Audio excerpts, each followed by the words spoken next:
살펴볼 본문 말씀은 우리들이 받아야 할 것이라는 제목으로 사도행전 9장 4절부터 14절까지 말씀을 나누도록 하겠습니다. 신약성경 202페이지 사도행전 9장 4절에서 14절까지 말씀 돌아가면서 한 절씩 교독하도록 하겠습니다. 사도행전 9장 4절 제가 먼저 읽도록 하겠습니다.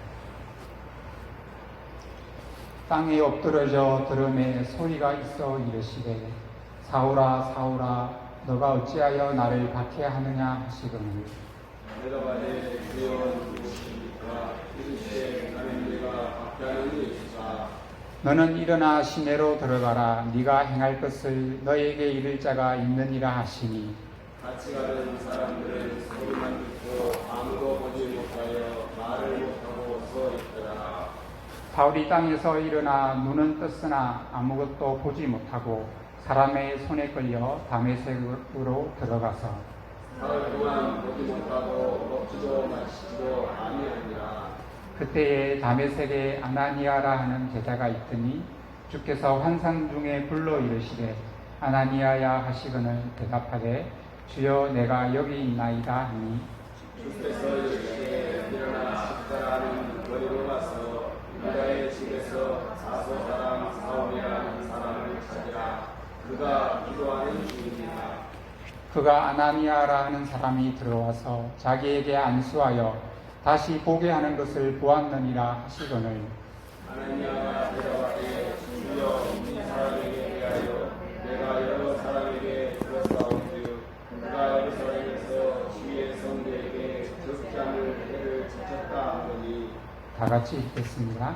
여기서도 주의 이름을 부르는 모든 사람을 결박할 권한을 대제사장들에게서 받았나이다 하거늘 아멘. 사울이 길을 가고 있었습니다. 다메섹에 가까이 이르렀을 때의 일입니다. 갑자기 하늘로부터 빛이 그를 둘러서 비춥니다. 사울이 놀라서 땅에 엎드립니다. 그때 음성이 들려옵니다. 사울아 사울아 너가 어찌하여 나를 박해하느냐. 같이 길을 가던 사람들은 소리만 듣고 아무도 보지 못하였기 때문에 말을 하지 못하고 그저 그 땅에서 서 있었습니다. 사울이 땅에서 일어나 눈을 떴습니다. 하지만 아무것도 사울은 보지 못했습니다. 같이 가던 사람들의 손에 이끌려 다메섹으로 들어갑니다.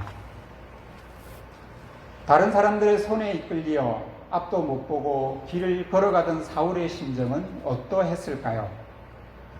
마른 하늘의 날벼락도 아니고 밝은 빛을 보고 음성도 들리고 땅에 엎드렸던 사울은 땅에서 일어났는데 앞이 보이지 않았으니 말 그대로 그는 멘붕이었을 겁니다.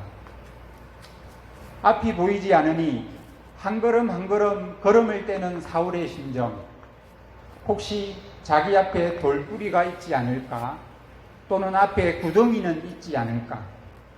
앞에서 걸어오는 사람과 부딪히지는 않을까? 수많은 걱정과 두려움 때문에 한 걸음 한 걸음 걸어 나가는 것이 너무나 힘들었을 것입니다.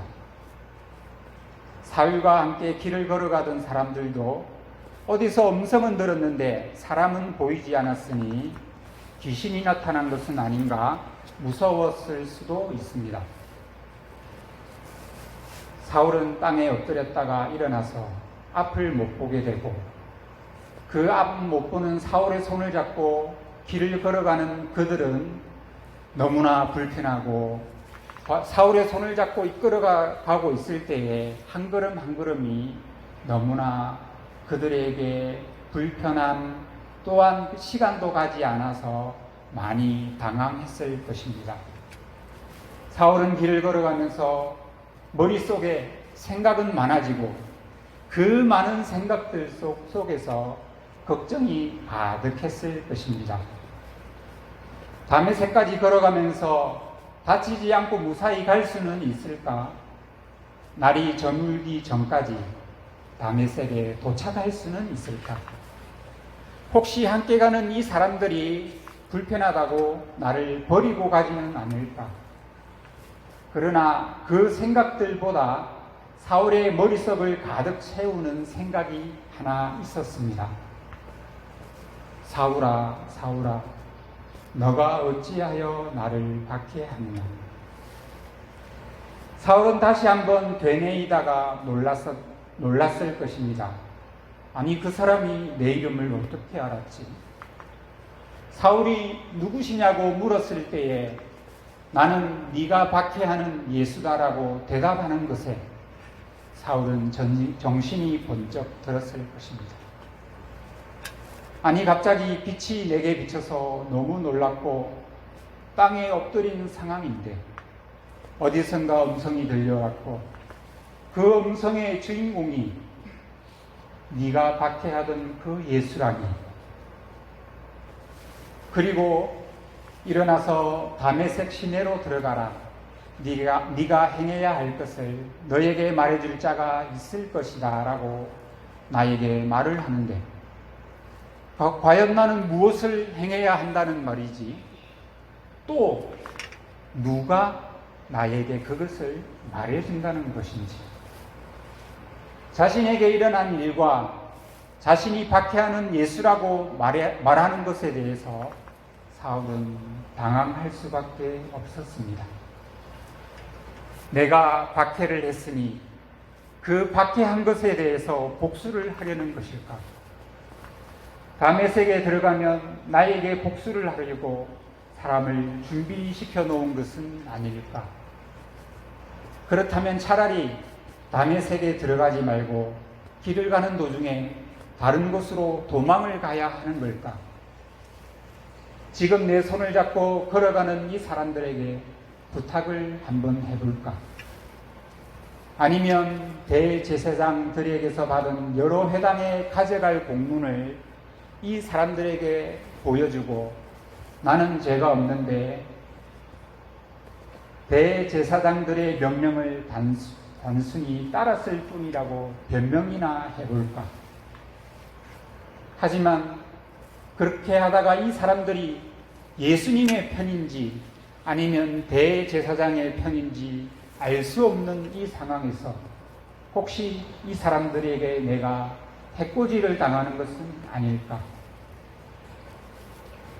생각이 많았던 사울은 일단 이 사람들에 대해서도 마음을 놓을 수 없으니 다메섹에 도착한 다음에 다메섹에 있는 다른 사람들도 나에 대해서 파악을 하고 내가 가진 공문을 보고 나면 나에 대해서 생각이 달라지지는 않을까?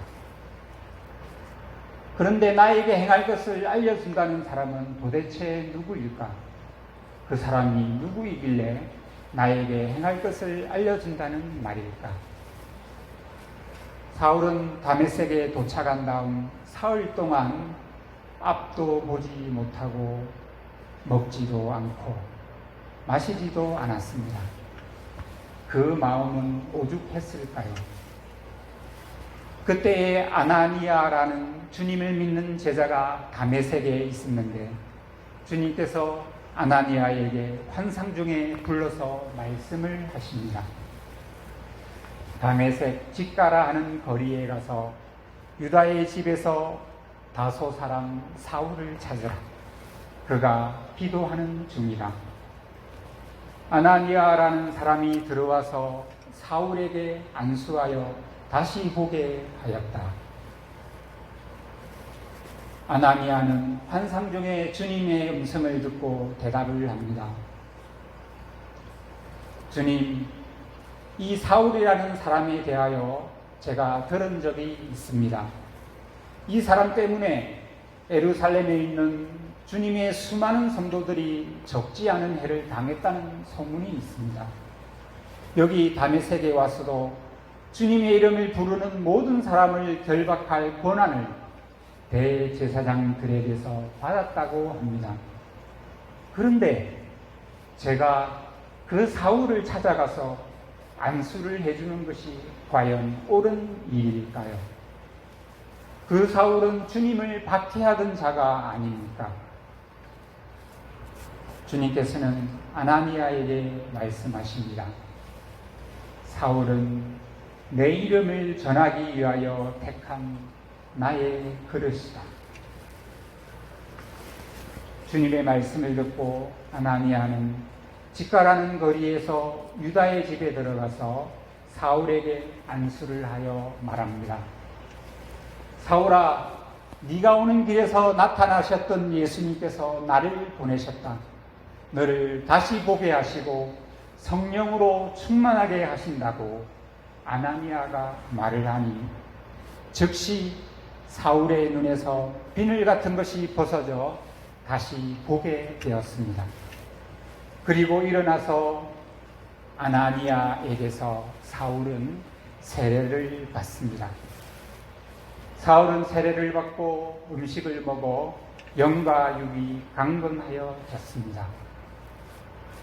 오늘 본문 말씀에서 여러분과 함께 깊이 묵상하고 싶은 말씀이 있어서 함께 살펴보고자 합니다. 첫째로 14절 말씀에서 사울은 어떤 고난을 받았습니까? 예루살렘뿐만 아니라 이제는 다메섹에서도 주님의 이름을 부르는 모든 사람을 결박할 고난을 대제사장들에게서 사울이 받았습니다. 결박하고 체포할 권한을 유대인 대제사장들에게서 부여받은 사울은 이제 두려울 것이 없었습니다. 사울이 결박하고 체포하는 것에 대해서 유대인들은 아무런 토를 달 수가 없었습니다. 자, 이제 사울이 체포하기에 길을 놨습니다. 그가 체포하려고 하는 사람은 누구입니까? 주의 이름을 부르는 모든 사람들을 체포하려고 합니다. 오늘날 교회에서는 주님의 이름을 부릅니다. 주님의 이름을 부르지 않는 교회는 교회라고 할 수 없습니다. 그러니까 당시 사울의 입장에서는 오늘날 우리가 교회에서 주님의 이름을 부르는 것을 두고 우리를 모두 체포해야 된다고 생각할 것입니다. 다시 말해서 오늘날 교회 성도들은 주님의 이름을 부르기 때문에 사울에게 체포되어야 할 대상이라는 것입니다. 여러분들은 주님의 이름을 부르고 주님을 찬양하기 때문에 거듭나기 이전의 사울에게 유대 대제사장들에게 체포되어야 할 사람이라는 것을 기뻐하시기 바랍니다. 천국 백성들은 이 세상 사탄 마귀들에게 박해를 받는 사람들입니다. 그럼에도 불구하고 우리들이 매일 기뻐하며 찬양하는 이유는 무엇입니까? 예수님께서 우리들에게 소망을 주셨기 때문입니다. 천국의 소망을 주셨기 때문입니다. 아나니아는 사울에게 안수를 해주라는 예수님의 말씀에 의문을 제기합니다. 예수님을 박해하는 사울에게 안수를 해줄 수 없다는 아나니아의 입장입니다. 자, 그러면 사울은 주님으로부터 어떤 평가를 받습니까? 아나니아는 사울에게 안수를 해주는 것을 반대하였지만 사울은 주님에게서 어떤 평가를 받고 있습니까? 15절에 이 사람은 내 이름을 이방인과 임금들과 이스라엘 자손들에게 전하기 위하여 택한 나의 그릇이라. 여러분은 주님으로부터 어떤 평가를 받고 있습니까? 마음속으로 주님께서 여러분들을 어떻게 평가하시는지 잠시 묵상해 보시기 바랍니다. 주님, 저에 대한 주님의 평가에 솔직히 저는 자신이 없습니다. 제가 인터넷에 검색하면 검색이 되는 유명인도 아니고요. 제가 주님께 평가받기에는 부족한 것이 너무나 많습니다. 주님, 차라리 한 1년만 더 기다려주시면 제가 주님께 칭찬받을 일이 하나 정도는 이루어 놓겠습니다. 아니, 3년만 주님이 더 기다려주신다면 안 될까요? 그때가 되면 뭐든지 한 가지는 주님께 칭찬받을 일을 이루도록 하겠습니다. 지금은 자신이 없습니다, 주님. 주님은 여러분들에 대해 이렇게 평가하십니다. 아무개야, 너는 이방인과 임금들과 이스라엘 자손들에게 전하기 위하여 택한 나의 그릇이다. 사울에게 말했던 택한 나의 그릇이라는 나의 말이 지금 너에게도 그대로 이루어질 것이다.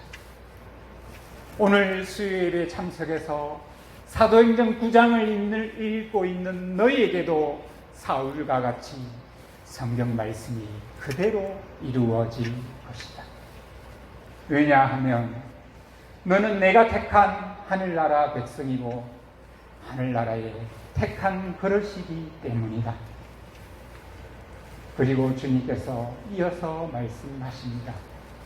19절 말씀에 나의 그릇이 되기 위해서 그리고 내 이름을 위하여 아무개 너가 얼마나 고난을 받아야 할 것을 내가 너에게 보일 것이다. 주님의 그릇이 되기 위해서 사울이 받아야 할 것은 명문대학생의 가해가 아니었습니다. 쪽집게 강사의 강의가 아니었습니다. 봉사 점수를 많이 받아야 하고 학교 밖에서 치러지는 수많은 경시대회에서 입상을 하고 거기에서도 1등을 해서 수상 경력이 많아야 하는 것이 아니었습니다.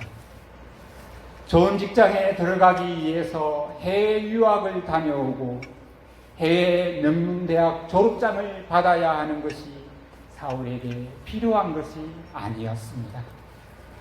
해외에서 오는 바이어들을 상대로 영업을 하기 위해서 토플 성적을 잘 받아야 하는 것이 아니었습니다.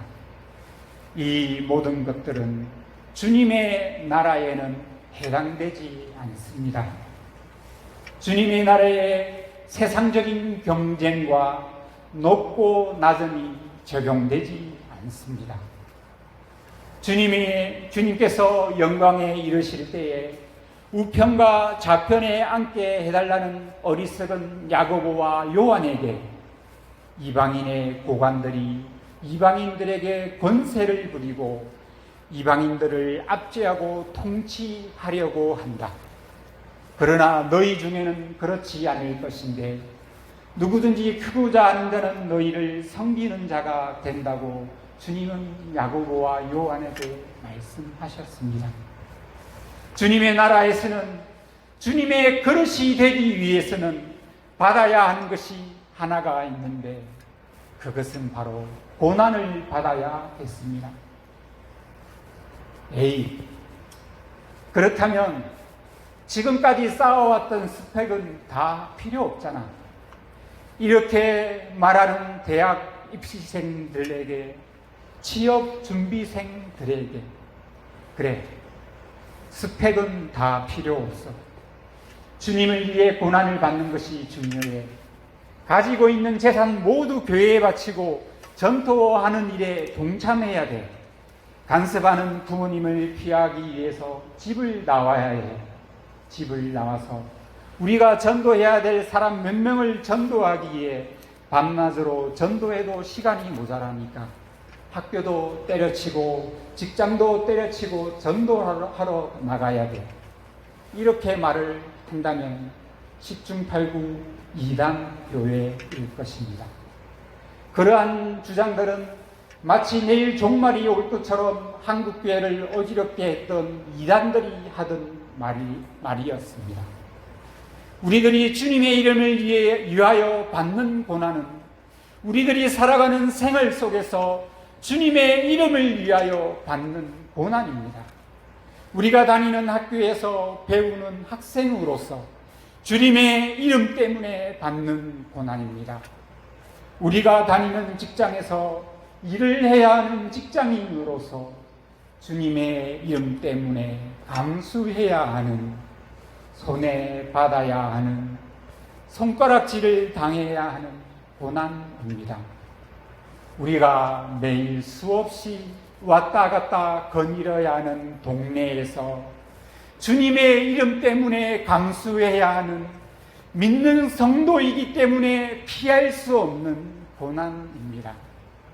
주님께서는 사울에게 주님의 이름을 위하여 사울이 얼마나 고난을 받아야 할지 보이시겠다고 말씀하십니다.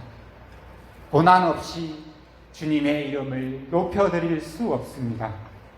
고난 없이 우리가 제자의 삶을 살아갈 수 없습니다. 두 번째로 살펴보아야 할 것은 18절 말씀에서 사울이 세례를 받습니다.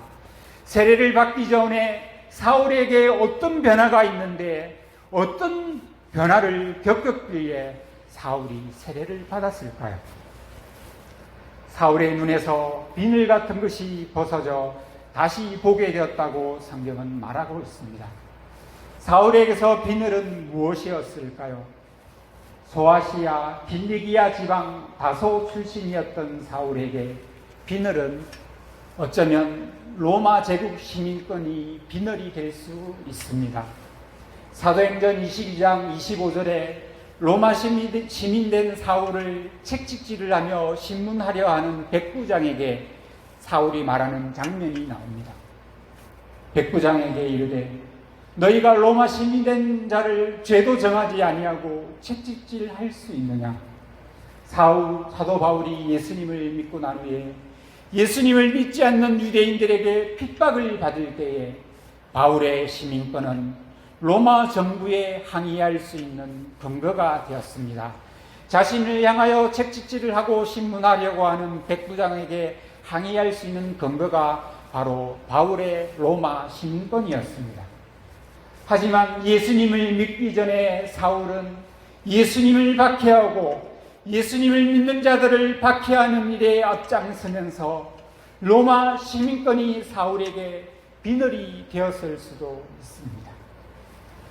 또한 대제사장들에게서 부여받은 주님을 부르는 자들을 체포할 수 있는 권한이 사울에게 비늘이 될 수 있습니다.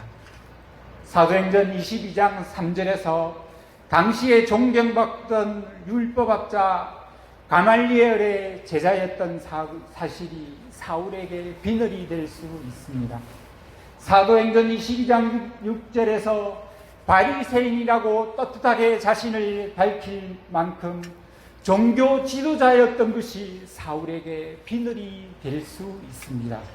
이처럼 사울을 둘러싼 사울의 수많은 스펙들과 조건과 환경들이 예수님을 만나지 못하게 하는 사울의 비늘이 되게 하고 예수님을 보지 못하게 하는 비늘이 될 수 있었습니다. 그러한 사울의 눈에서 비늘 같은 것이 벗겨진 후에 사울은 다시 보게 되었습니다. 다시 보게 되자 일어나서 세례를 받고 음식을 먹음에 강건하여졌다고 성경은 말씀하고 있습니다. 우리가 사울처럼 다시 보게 되고 세례를 받고 또 강건하게 되어지기 위해서는 우리 눈에 비늘이 벗겨져야 합니다. 세례를 받고 주님의 사도로 변화되기 위해서는 우리 눈에 비늘이 벗겨져야 합니다. 예수님을 믿기 전에 우리가 가지고 있던 것들이 예수님을 바라보지 못하게 한다면 그 비늘을 벗어버려야 합니다. 예수님을 만나기 전에 우리가 가지고 있던 것들이 예수님을 믿는 것을 방해하고 있다면 그 비늘을 벗어버려야 합니다. 그 비늘을 벗어버리는 순간 다시 보게 됩니다. 세상이 다르게 보여집니다. 거짓된 사탄의 통제 아래에 있던 세상이 우리에게 달콤함을 줄 것처럼 보였지만 그 거짓된 사탄의 세상은 우리에게 멸망을 가져다 줄 것임을 우리는 비로소 보게 되는 것입니다. 예수님만이 인류의 죄를 사하여 주실 수 있고 믿는 자에게 영원한 생명을 주실 수 있다는 사실을 우리는 비로소 볼 수 있게 되는 것입니다. 세 번째로 우리가 깊이 묵상해야 될 말씀은 4절 말씀에서 사울이 엎드린 땅은 과연 어떠한 땅인지 살펴보기를 원합니다. 사울이 엎드렸던 그 땅은 예수님을 잡으려고 가던 다메섹을 향하던 땅이었습니다. 길을 가던 사울은 갑자기 하늘로부터 빛이 그를 둘러 비추자 놀라서 땅에 엎드렸습니다. 갑자기 그에게 조명이 비추자 사울은 당황했습니다. 아니, 이 밝은 빛이 어디에서 왔지? 아니, 이 밝은 빛이 왜 나를 비추지? 혹시 내가 잘못되는 것은 아닐까? 혹시 내가 지금 죽어서 하늘에서 빛이 나를 비추고 있는 것이 아닐까? 빛이 나를 비추고 있는데 나는 어떻게 해야 하는 것일까? 어떻게 해야 할지를 몰라 자신을 밝게 비추는 그 빛 때문에 사울은 땅에 엎드렸습니다. 그가 서 있던 자리에서 사울은 북쪽을 향해 엎드렸을까요? 남쪽을 향해 엎드렸을까요? 그가 서 있던 자리에서 땅에 모래나 흙을 치우고 엎드렸을까요? 그가 서 있던 자리에서 비단이나 레드 카펫을 땅바닥에 깔고서 엎드렸을까요? 그가 서 있던 자리에서 돈이나 재물을 바치고 엎드렸을까요? 아닙니다. 사울은 밝은 빛이 그를 비추자 서 있던 그 자리에 그 어떤 것을 준비하거나 어떤 방향을 향해서 엎드리지 않고 그냥 엎드렸습니다. 너무나 놀라서 1초도 되지 않는 시간에 엎드렸습니다. 땅에 엎드리자 음성이 들립니다. 사울은 음성을 듣는 순간 빛이 자신을 비춘 이유를 알게 되었을 것입니다. 사울아, 사울아, 어찌하여 나를 박해하느냐? 우리는 주님의 음성을 먼저 듣고 나서 변화되고 교회에 나왔을 수도 있습니다. 아니면 변화되기 전에 교회에 먼저 나와서 석 달이 지나거나 1년이 지나거나 10년이 지난 후에 주님의 음성을 듣고 우리가 변화되었을 수도 있습니다. 아무개야, 아무개야, 너가 어찌하여 나를 박해하느냐? 아무개야, 아무개야, 너가 어찌하여 나를 믿지 않느냐? 아무개야, 아무개야, 너가 어찌 나를 의심하느냐? 주님의 음성을 듣고 주님께 엎드렸을 때에 우리는 주님의 보혈의 능력을 입고 주님을 영접하게 되었습니다. 빛이 사울에게 비쳤다는 것은 주님께서 사울에게 임하셨다는 것입니다. 주님의 임재에 사울은 땅에 엎드렸습니다. 우리들이 교회에 처음 나와서 주님께 엎드린 그 시기가 한 달이든 1년이든 10년이든 주님께 엎드릴 때에 바짝 엎드려야 합니다. 엎드리기 위해서는 낮아져야 합니다. 내가 주님을 믿기 전에 가지고 있던 나의 자랑, 나의 교만 등을 내려놓아야 합니다. 겸손하게 엎드려야 합니다. 그리고 예수님을 나의 주님으로 영접해야 합니다. 예수님께 엎드렸던 사울은 그 땅을, 그 자리를 이미 미리 알고 있었던 것이 아닙니다. 다메섹으로 가는 길에 주님께서 임재하셨고 주님께서 임재하신 바로 그 시간에 그 땅에 그 자리에 엎드렸던 것입니다. 우리들은 주님께 엎드릴 때에 엎드릴 땅을 미리 지정해 놓는 것이 아닙니다. 사울이 다메섹으로 가는 길에서 주님께서 임재하셨고 사울은 엎드렸습니다.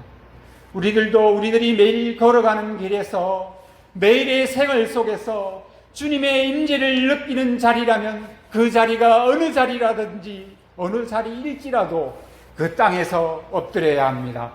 사울이 다메섹으로 주님을 박해하려고 길을 나섰다가 주님께 엎드리고 변화를 받아 주님을 전하는 자로 변화가 되었습니다.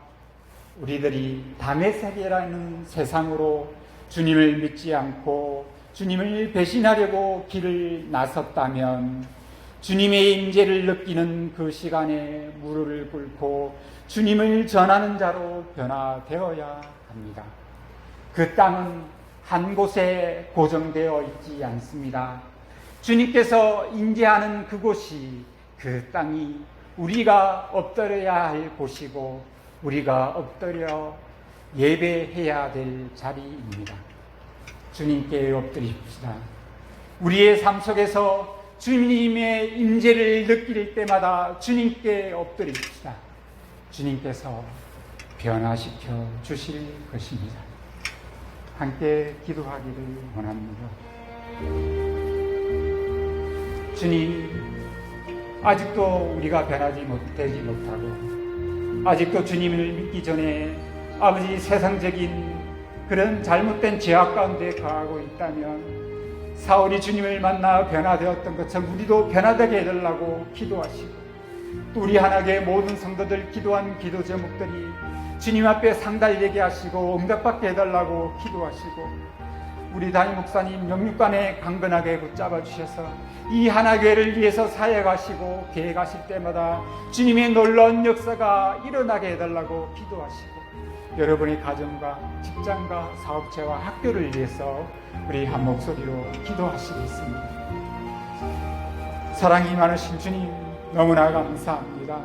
오늘도 이 수요 예배를 통하여 주님의 말씀을 듣게 하시고, 아버지, 주님을 박해하려고 길을 나섰던 사울을 주님께서 빛으로 찾아와 주셔서 아버지 그 마음을 변화시켜 주시고, 아버지 엎드린 사울에게 네가 나를 어찌하여 핍박하느냐고 음성을 들려주시고, 사울이 마침내 엎드린 그 자리에서 주님 앞에 무릎 꿇고 주님 앞에 자신의 모든 것을 다 내어놓게 하시고, 앞을 못 보는 사울이 3일 동안 아버지 아무것도 보지 못하고 아무것도 먹지 않고 마시지도 않고 주님 앞에 기도하는 가운데에 주님께서 보내신 아나니아라는 주님의 제자를 통하여 주님 앞에 변화받고, 아버지 주님 앞에 세례를 받고 주님을 전하는 자로 변화되었던 것처럼 아버지 우리들도 주님 앞에 변화되게 하시고, 아버지 주님 앞에 우리가 가진 모든 것들, 세상적인 것들을 다 내려놓고 엎드리며 주님 앞에 회개하는 자가 되게 하시고, 3일 동안 기도하든지 아버지 3년 동안 기도하든지 주님 앞에 철저히 아버지 회개하는 가운데 아버지 주님의 자녀로서 주님의 백성으로서 주님의 그릇으로서 변화되게 주님 저희들을 인도하여 주시옵소서. 그리하여 주님의 임재 앞에 무릎 꿇게 하시고 주님의 임재 앞에 기도하는 가운데 주님의 음성을 듣게 하여 주시기를 원합니다. 우리의 마음이 주님 앞에 변화되어서 주님을 바로 볼 수 있게 하시고, 우리를 가리웠던 비늘이 벗겨져서 주님의 나라를 바라볼 수 있게 하시고, 주님의 나라를 위해서 귀하게 쓰임받는 그릇들이 다 될 수 있도록 아버지 역사하여 주시기를 원합니다. 아버지 우리가 가는 아버지 가정과 직장과 사업체와 학교 위에 주님의 은혜가 넘치게 하여 주시고, 아버지 우리가 부르짖는 기도가 하나님께 상달되어서 응답되는 역사가 일어날 수 있도록 주님 역사하여 주시기를 원합니다. 아버지 하나님을 붙잡아 주셔서 서로를 위해서 기도할 수 있게 하시고, 아버지 봉사하며 헌신할 때마다 아버지 주님의 은혜가 넘치는 하나교회가 될 수 있도록 주님 역사하여 주시옵소서. 아버지 담임 목사님을 붙잡아 주셔서 영육간에 강건하게 붙잡아 주시옵고, 아버지 성령의 두루마기를 입혀주셔서 아버지 하나교회의 일을 위해서 세운 아버지 계획들과 사역들 위해 주님 함께하여 주셔서 놀라운 역사가 일어날 수 있도록 주님 역사하여 주시옵소서. 아버지 오늘도 주신 그 말씀 아버지 마음에 깊게 새겨서 아버지 이 한 주 동안도 주님 말씀대로 살아갈 수 있게 하시고 승리하며 살아갈 수 있도록 아버지 인도하여 주시옵소서. 아버지 감사합니다. 아버지 나의 모든 것을 주님 다 용서해 주시고 오로지 우리들의 기도를 통하여 주님 응답하여 주시고, 아버지 주님의 응답을 통하여 더욱더 주님 말씀대로 뜻대로 살아가는 저희들 될 수 있도록 주님 은혜를 더하여 주시옵소서. 감사드립니다. 하나님 감사합니다. 저희들은 너무나 부족합니다. 주님 앞에 내